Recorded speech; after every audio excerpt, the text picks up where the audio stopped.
எல்லோருக்கும் வணக்கம் நண்பர்களே. ரொம்ப முக்கியமான விஷயம், உலகத்தில் எந்த மூலையில் ஃபினான்ஷியல் சிஸ்டமில் பேங்கிங் சிஸ்டமில் எந்த பிரச்சனை நடந்தாலும் சரி, நம்ம ஆல்ரெடி கொடுமைன்னு கோயிலுக்கு போய்கிட்டு இருக்கோம். ஆனால் அங்கே புதுசாக 2 கொடுமை ஜிங்குன்னு ஆடிச்சா அப்படின்ற மாதிரி நம்மளுடைய மார்க்கெட்டுக்கு ப்ராப்ளம் என்பது வரும். நம்ம சிவனேன்னு இருப்போம். இருந்தாலும் உங்களுக்கு ஞாபகம் இருக்கா, 2008களில் அமெரிக்காவில் இந்த சப்ரைம் லெண்டிங் அப்படின்னு ஒரு ப்ராப்ளம் ஒன்று வந்தது. அதே மாதிரி போன 2023ல் பார்த்தீங்கன்னா கிரெடிட் சுவிஸ் அப்படின்ற ஒரு பேங்கிங் சிஸ்டமில் பிரச்சனை ஆகி கடைசியில் அதை யூபிஎஸ் அப்படின்ற கம்பெனி வந்து அவங்க அக்வஷன் பண்ணி ஒரு மாதிரி பிரச்சனை நிறுத்தினாங்க. ஆனால் உங்களுக்கு நல்லா ஞாபகம் இருக்கா, அப்போல்லாம் 2023ல் மார்க்கெட் செலுப்பாக தான் இருந்தது. ஆனால் இந்த பிரச்சனைகள் வரும்பொழுது மார்க்கெட் லேசாக ஆட்டம் அப்படின்னு கண்டுச்சு. இப்போ இட்டாலியினுடைய பேங்கிங் சிஸ்டமில் என்ன மாதிரி நியூஸ் போயிட்டு இருக்குன்னா, யாரை கவர் பண்ணுறது, அதாவது மெர்ஜர்ஸ் அக்வஷன்ஸ் அப்படின்றது நியூஸ் வந்து ரொம்பவுமே வேகமாக போய்கிட்டு இருக்கு. இனி வட்டி விகிதமெல்லாம் குறையும் பொழுது லாபம் முன்ன பின்ன இருக்கும், அதையே ஸ்ட்ரென்தன் பண்ணும் அப்படின்ற மாதிரி ஏதோ பல காரணங்களுக்காக இட்டாலி நாடுகளில் வந்து இந்த மாதிரி மெர்ஜர்ஸ் அண்ட் அக்வஷன்ஸ் அப்படின்றது அந்த ஃபினான்ஷியல் சிஸ்டமில் ரொம்ப பவர்ஃபுல்லாக போய்கிட்டு இருக்கு. நீங்கள் என்ன வேணாலும் பண்ணுங்க ராஜா, ஆனால் நெகட்டிவ் நியூஸாக எதையுமே விட்டுறாதீங்க. ஏற்கனவே எங்கள் நிஃப்டி 5 நாளாகவும் குப்புறப்படுத்திக்கிட்டு இருக்கு, 1 மாசமாகவும் குப்புறப்படுத்திக்கிட்டு இருக்கு, 6 மாசமாகவும் 6 மாசம் யோசிச்சு பாருங்க நண்பர்களே. 6 மாசத்துல நெகட்டிவ் ரிட்டர்ன் அப்படின்றது நிஃப்டி கொடுத்துட்டு இருக்கக்கூடிய இந்த நேரத்தில் எந்த விதமான கெட்ட நியூஸும் விட்டுறாதீங்கப்பா. ஏற்கனவே எங்க மார்க்கெட்ல ஏகப்பட்ட கொடுமைகள் ஜிங்குன்னு ஆடிக்கிட்டு இருக்கு நண்பர்களே. சில நேரங்களில் வந்து யானை தன் தலையில் தானே மண்ணை வாரி போட்டு கொள்ளும், அது போன்ற செய்திகளை என்றைக்குமே நம்ம செய்யக்கூடாது அப்படின்றதா பொதுவாக ஷேர் மார்க்கெட்டில் எதிர்பார்ப்பாங்க. யாருமே பயப்படக்கூடாது, முக்கியமாக பெரிய முதலீட்டாளர்கள் வந்து பயப்படக்கூடாது அப்படின்ற மாதிரி இருக்கணும். உங்களுக்கு தெரியாது இல்லை, உங்கள் சொந்தக்காரங்களே பல பேர் வந்து தொழில் நடத்துவாங்க. அதுக்கெல்லாம் மிக பெரும் தனித்திறமையும் வேணும், ஒரு தைரியமும் வேணும். ஏதோ ஒரு படத்தில் சொல்கிற மாதிரி குட்டுத்தனமான முரட்டத்தனமான ஒரு தைரியம் வேணும். அப்போ தான் தொழில் என்பது பண்ணி ஒரு மாதிரி ஜெயிச்சு விளைவி வரக்கூடிய வாய்ப்புகள் அதிகம். ஏன்னா நிறைய பேர் எதுக்கு ரிஸ்க் எடுக்கணும் அப்படின்ற மாதிரி எல்லாரும் வேலைக்கு போவாங்க. அப்படி எதுக்கு ரிஸ்க் எடுக்கணும்னு எல்லாருமே வேலைக்கு போயிட்டா அப்போ யார் தான் ஆண்டர்பிரனராக இருக்கிறது? ஸோ ஒரு முதலாளி நல்லா இருந்தால் தான் ஒரு 10 பேர் நல்லா இருப்பான், ஒரு 10 முதலாளி நல்லா இருந்தால் தான் அந்த சிட்டி நல்லா இருக்கும், அது மாதிரி ஒரு 100 சிட்டி நல்லா இருந்தால் தான் ஒரு மாநிலம் நல்லா இருக்கும், ஒரு 20 மாநிலம் நல்லா இருந்தால் தான் இந்தியா நல்லா இருக்கும். சமீபத்தில் என்ன நடந்ததுன்னா, ஒரு மிகப்பெரிய கம்பெனி இன்ஃபோசிஸ், ஷேர் மார்க்கெட்டில் இருக்கக்கூடிய ஒரு கம்பெனி தான் இன்ஃபோசிஸ். அதில் ஒரு 300-400 பேர் அவங்களுடைய மைசூர் சென்டரில் இந்த மாதிரி ஃப்ரெஷராக ஜாயின் பண்ணாங்க. சில அசஸ்மெண்ட் எல்லாம் கரெக்டாக கம்ப்ளீட் பண்ணல அப்படின்ற சில காரணத்தினால வேலையை விட்டு தூக்குனாங்க அப்படின்ற ஒரு செய்தி வரும் பொழுது அது ஒரு மாஸ் ஃபயரிங். கிட்டத்தட்ட 300-400 பேர் வேலையை விட்டு போகிறது என்பது ஒரு பெரிய செயல். அதனால் போய் அதை ஆர்டர் பண்ணணும்னா உடனே அவங்களோட இடத்துக்கு போய் முக்கியமாக அது என்ன ஏதுன்னு ஆராய்ச்சி பார்க்கும் பொழுது அது 2 விஷயம். ஒன்று, அது வந்து பெரிய பெரிய முதலீட்டாளர்களை பயமுறுத்துகிற மாதிரி ஒரு ஆக்ஷனாக இருக்கலாம். அது அங்கே போய் இன்ஸ்பெக்ஷன் பண்ணுறதுக்கு அந்த கம்பெனியை வந்து நீங்கள் எங்கள் ஆஃபீஸ்க்கு வாங்க, யாரெல்லாம் வெளியேற்றப்பட்டீங்களோ நீங்களும் வாங்க, உங்களுடைய கான்ட்ராக்டுகளில் என்ன இருக்குது அப்படின்ற மாதிரி பார்த்து ஒரு பேசுகிறதா என்னை பொறுத்த வரைக்கும் ஒரு நல்ல செயலாக இருக்கும் அப்படின்ற மாதிரி எனக்கு தோணுது.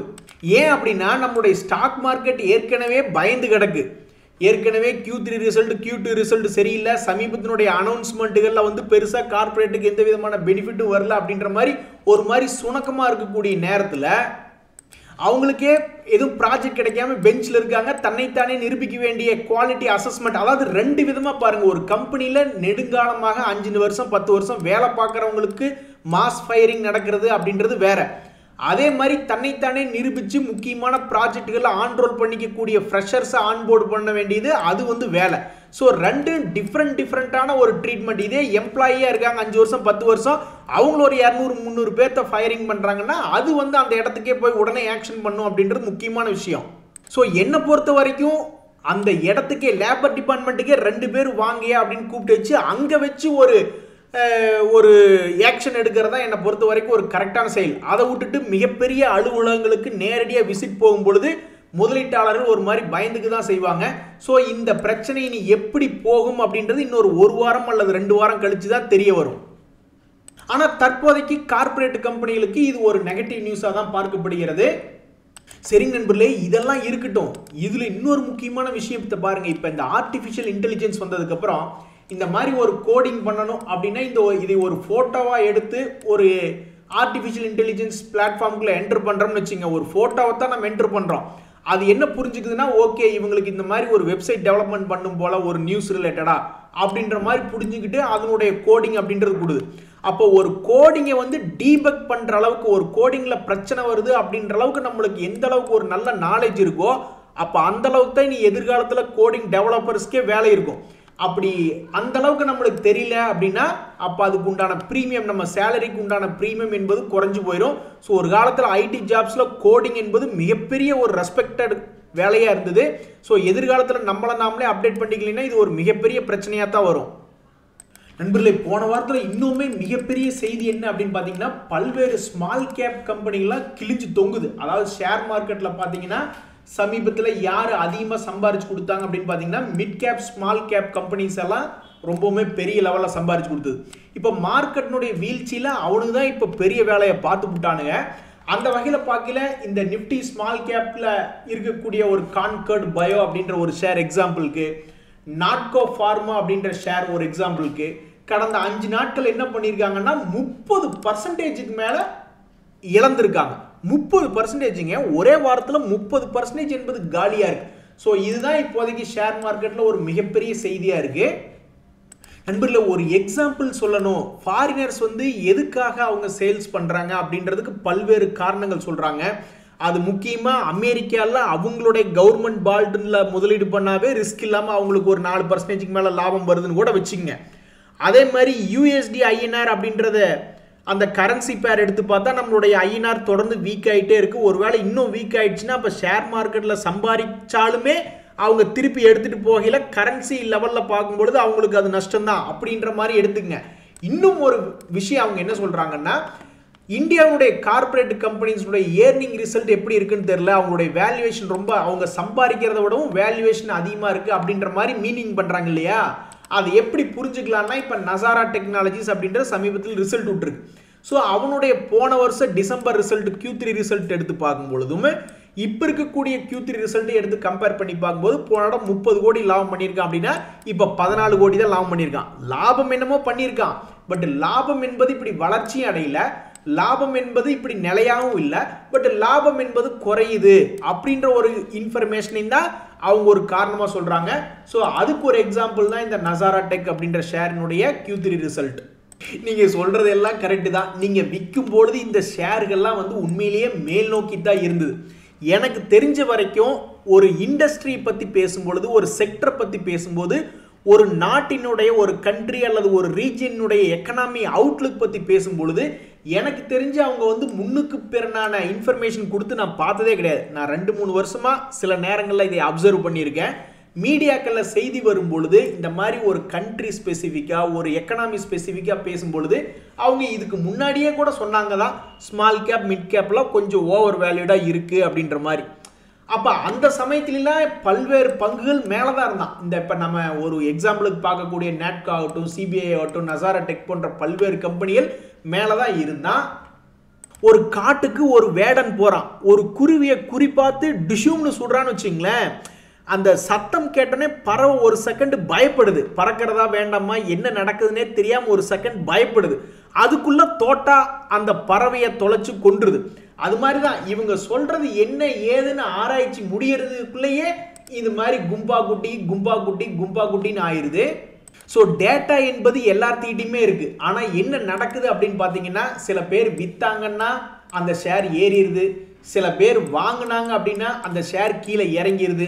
இது போன்ற மாறி மாறி நடக்கக்கூடிய விஷயங்கள்னால தான் நிறைய பேர்னால என்ன முடிவு எடுக்கிறதுனே தெரியாமல் இருக்கு. இந்த சமயத்தில் தான் ஒரு நண்பர் அவருடைய எக்ஸ்பீரியன்ஸை சொல்கிறாரு பாருங்க.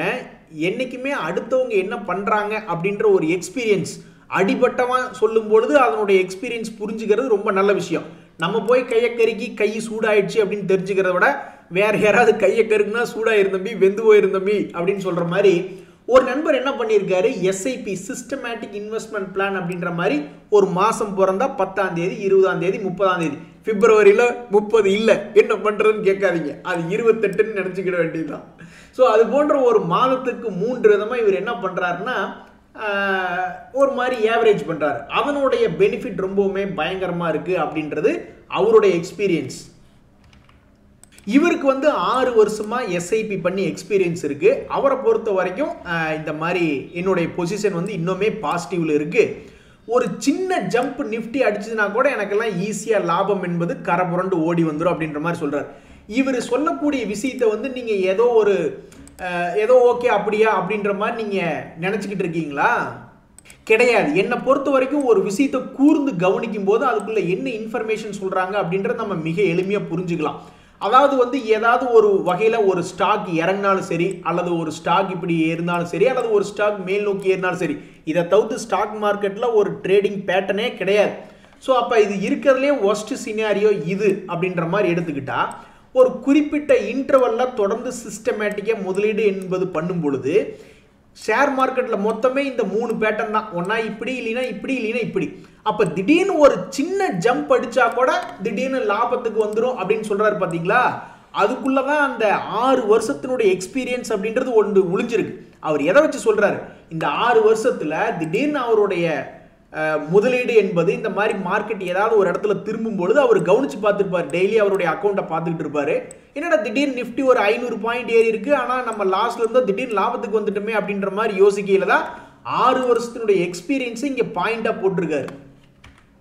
ஸோ என்னை பொறுத்த வரைக்கும் இது ஒரு சாதாரண பாயிண்டா இல்லை, இது ரொம்பவுமே முக்கியமான விஷயமா தான் நான் பார்க்குறேன்.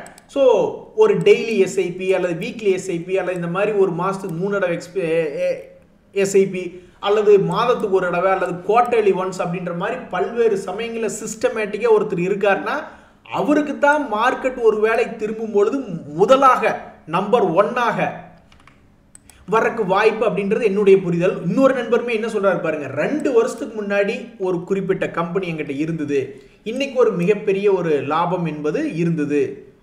ஸோ இது வந்து ஒரு ஸ்டாக் மார்க்கெட் என்பது ஒரு நாளில் கடையை திறந்து ஒரு நாளில் கடை மூடுறது கிடையாது அப்படின்ற மாதிரி சொல்றாப்புல. இன்னொரு நண்பனுடைய பிரச்சனை என்னன்னா, அட மார்க்கெட் டவுன் ஆகும் மறுபடியும் மார்க்கெட் ஏறுங்க, இது எனக்கு தெரியும், ஆனா எந்த இடத்துல பணம் போடுறதுன்னு தெரியாம எல்லா பணத்தையும் போட்டுட்டேன், இந்த விஷயம் தெரிஞ்சு எனக்கு எவ்வளவு தூரம் இறங்கும் எப்ப திரும்பி வரும்னு தெரியாம போச்சு அப்படின்ற மாதிரி யோசிச்சுட்டு இருக்காப்ல. ஹலோ, அது யாருனாலையுமே கண்டுபிடிக்க முடியாது. அதனாலதான் இந்த மாதிரி எஸ்ஐபி அப்படின்றது சிஸ்டமேட்டிக் இன்வெஸ்ட்மெண்ட் பிளான் அப்படின்றது கண்டுபிடிச்சிருக்காங்க. அதனால உங்களை நீங்களே வருத்திக்கிறதுல அல்லது நொந்து போறதுல எந்த விதமான அர்த்தம் இல்லை அப்படின்றத என்னுடைய கருத்து. இன்னொரு நண்பருமே என்ன சொல்றாரு அப்படின்னு பாத்தீங்கன்னா, அட மண்ணுக்கடியில நீங்க ஒரு விதையை வைக்கிறீங்க, ஒவ்வொரு முறையும் தோண்டி தோண்டி எடுத்து பார்த்தா அது எப்போ வளர்ந்து ஒரு அறுவடைக்கு வருதோ அப்போ அது உபயோகம் இல்லாமல் போயிடும். அப்போ முதலீடு என்பது ஒருத்தர் மண்ணுக்கடியில் போடுறாரு. ஸோ அப்போ மண்ணுக்கடியில் ஒரு உதாரணத்துக்கு இப்படி 200 days மூவிங் ஆவரேஜ் கீழே இருக்கும்போது இதெல்லாம் மண்ணுக்கடியில் விதைக்கும் நேரம். அவன் எப்போ வந்து வளர்ந்து மேல் நோக்கி அறுவடைக்கு வருவானே தெரியாது. ஆனால் ஒவ்வொரு தடையும் மண்ணை தோண்டி தோண்டி பார்த்துக்கிட்டே இருந்தாக்கா அதில் ஏதாவது அர்த்தம் இருக்கா அப்படின்ற மாதிரி ஸ்டாக் மார்க்கெட்டையும் விவசாயத்தையும் மிக அழகாக ஒருத்தர் கம்பேர் பண்ணுறாப்புல. அதெல்லாம் சரிங்க, பட் மண்ணுக்குள்ளே போட்டால் 90 நாள் கழித்து ஒரு வேளை அறுவடைக்கு வருமோ, 100 நாள் கழித்து அறுவடைக்கு வருமோ அப்படின்ற மாதிரி நம்ம யோசிச்சுட்டு இருக்கலாம். ஏன்னா பயிரை விதைக்கும் போதே அது 45 நாள் விவசாயம், 50 நாள் விவசாயம், 100 நாள் விவசாயம்னு சொல்லி தான் விதைக்கிறாங்க. ஆனால் நீங்கள் சொல்கிற கருத்து கரெக்டாக இருந்தாலும் அவன் எப்போ வெளியே வருவான் அப்படின்றத எதிர்காலத்தை பற்றியே தெரியாதனால தான் பல பேர் இந்த மாதிரி என்ன பண்ணுறதுன்னு தெரியாமல் இருக்காங்க. இன்னொரு நண்பர் சொல்கிறது கரெக்டு, இந்த ஐபிஓ எதுவுமே வராமல் இருந்ததுனா தாங்க கரெக்டு. இந்த ஐபிஓ வர்றதுனால பணம் வந்து அங்கெல்லாம் பிரிஞ்சு போகுது. முதல்ல இருக்கிற ஷேரை மறுபடி பழைய நிலைக்கு கொண்டு வாங்கய்யா, அதுக்கப்புறம் நீங்கள் பிரைமரி மார்க்கெட்டில் புதுசாக ஐபிஓ விடுங்கய்யா அப்படின்ற மாதிரி சொல்கிறாப்புல. இந்த ஐடியா நல்லா தான் இருக்குது. முதல்ல நீ செகண்டரி மார்க்கெட்டில் இருக்கிற ஷேர்களையெல்லாம் பழைய நிலைக்கு கொண்டு வா, அதுக்கப்புறம் நீ புதுசாக ஐபிஓ விடு அப்படின்ற மாதிரி இருக்கு. அடாடா என்னங்க கொடுமையாக இருக்குது. ஒரு நண்பர் 2 வருஷத்துக்கு முன்னாடி நல்ல 12 லட்சம் ரூபாயெல்லாம் லாபம் இருந்ததா சொல்கிறாப்புல, இப்போ போய் எடுத்து பார்த்தா லாபமே இல்லை அப்படின்றாப்புல. இது வந்து 2 வருஷம் ஷேர் மார்க்கெட்டினுடைய எக்ஸ்பீரியன்ஸ். ஆனால் அதே சமயம் இவர் 6 வருஷமாக மியூச்சுவல் ஃபண்டு போர்ட்ஃபோலியோவில் எஸ்ஐபி முறையிலையோ அல்லது முக்கியமான ஒரு லம்சம் முறையிலையோ ஏதோ ஒரு முதலீடு பண்ணிக்கிட்டு இருக்காருன்னு வச்சுங்க, அது வந்து இன்னும் லாபத்தில் தான் இருக்குது அப்படின்றாப்புல. ஸோ ப்ரொஃபஷனல் மேனேஜ்மெண்ட் என்பது mutual fund side, direct stock investment என்பது எல்லாமே தெரிஞ்சு எடுக்கிறது நல்லது. இன்னொரு நண்பர் சொல்கிறாப்புல, ஏங்க வரி வரின்னு புலம்பிக்கிறீங்க, நிறைய பேர் இப்போ லாபத்தை புக் பண்ணிட்டு ஐயோ வரி கட்டணுமே நினச்சிக்கிட்டு இருந்திருப்பாங்க, இப்போ போய் எடுத்து பார்த்தோம்னா நிறைய பேர் நஷ்டத்தை தான் புக் பண்ணியிருப்பாங்க, அதனால் ஏற்கனவே பண்ண லாபம் போய் ஸோ டேக்ஸ் லாஸ் ஹார்வெஸ்டிங் மாதிரி ஆயிருந்திருக்கும், டேக்ஸ் ஹார்வெஸ்டிங் மாதிரி ஆயிருந்திருக்கும். அதனால இந்த வருஷம் கவர்மெண்ட்டுக்கே இந்த கேபிட்டல் கெயின் டாக்ஸ் மூலியமாக வந்திருக்கக்கூடிய லாபம் கண்டிப்பா கும்பா தான் ஆகும் அப்படின்ற மாதிரி சொல்றாப்ல. அதுல அவருக்கு ஒரு சந்தோஷம் பார்த்தீங்களா நண்பர்களே. சில நாட்களுக்கு முன்னாடி நம்ம வீட்டில் இருந்தது நம்ம தான், சில வருடங்களுக்கு முன்னாடி இருந்ததும் நம்ம தான். ஸோ அது இப்போ தியாகு இப்போ ப்ரெசென்ட்ல இருக்காரு அப்படின்னா தியாகு பாஸ்ட் டென்ஸில் 2 வருஷத்துக்கு முன்னாடி இருந்திருக்காரு அப்படின்ற மாதிரி 2 வருஷத்துக்கு முன்னாடி ஒரு நண்பர் கமெண்ட் ஒன்று போட்டிருந்தாரு. அப்போ என்ன சொல்லியிருக்காரு அப்படின்னு பார்த்தோம்னா, கிட்டத்தட்ட 2 லட்ச ரூபா டைட்டனில் மட்டும் லாஸுங்க, இனி எந்த காலத்தில் அது மேலே போகுதோ காத்திருக்க வேண்டியதான்னு எப்போ ஒரு இடம் 2 வருஷத்துக்கு முன்னாடி போட்டிருக்காரு. அப்போ 2510க்கு வாங்கியிருப்பார் போல டைட்டன். உங்களுக்கு ஒரு ரகசியம் சொல்லட்டுங்களா, நீங்கள் 2 வருஷத்துக்கு முன்னாடி என்ன நிலைமையில் இருந்தீங்களோ அந்த நிலைமையில் தாங்க மிஸ்டர் பெரியசாமி அவர்களே நாங்களும் இப்போ இருக்கோம். பட் உங்களுக்கு என்ன நடந்தது 2 வருஷத்துக்கு முன்னாடி அப்படின்னு பார்த்தோம்னாக்கா, கிட்டத்தட்ட அந்த பங்கு ஒரு கட்டத்தில் 3770 போயிருக்கு, போயிட்டு இப்போ 3211 இருக்கு. விச் இஸ் அவருக்கு அது நன்மை தான் நடந்திருக்கு. 2 வருஷத்துக்கு முன்னாடி இந்த பதிவு போட்டிருக்காரு, அதுக்கப்புறம் அந்த பங்கு இறங்கி இருக்கு, அதுக்கப்புறம் இப்போ மறுபடியும் ஏறி இருக்கு. ஸோ இதே மாதிரி இப்போ இருக்கக்கூடிய ப்ரெசென்ட்ல இருக்கிறவங்களுக்கு ஃபியூச்சரில் நடந்துச்சுன்னா ரொம்ப மகிழ்ச்சி தான். கடவுளே, என்ன பூரா கும்பான் செய்திகளாக வருது. அதாவது 2 வாரத்துக்கு முன்னாடியே ஒரு நண்பர் இதை கமெண்ட் போட்டிருக்காரு, இன்னைக்கெல்லாம் என்ன கண்டிஷனில் இருப்பாருன்னே தெரியாது. அதாவது அவர்லாம் 24.5% பக்கம் லாபத்தில் இருந்திருக்காரு, கடைசியில் பார்த்தா அது வெறும் 0.8% ப்ராஃபிட் வந்திருக்கு. இதுக்கு முக்கிய காரணம் என்னன்னா, ஸ்டாக் மார்க்கெட் தற்போதைக்கு ஒரு கீழ் நோக்கி இறங்கும் முகமாக தொடர்ந்து 5 மாதமாக இறங்கி கொண்டிருக்கிறது. இப்படி தொடர்ந்து 5 மாதமாக இறங்கி கொண்டிருப்பதால் தான் இது போன்ற பல்வேறு மன கஷ்டங்களாக இருக்குது அப்படின்றதா என்னுடைய கருத்து. இன்றைய தகவல் அனைத்தும் உங்களுக்கு உதவியாக இருந்ததுன்னா எனக்கு ரொம்ப மகிழ்ச்சி தான். இந்த இத்தாலி மட்டும் நம்மளை காப்பாற்றி விட்டா ரொம்ப சந்தோஷம்.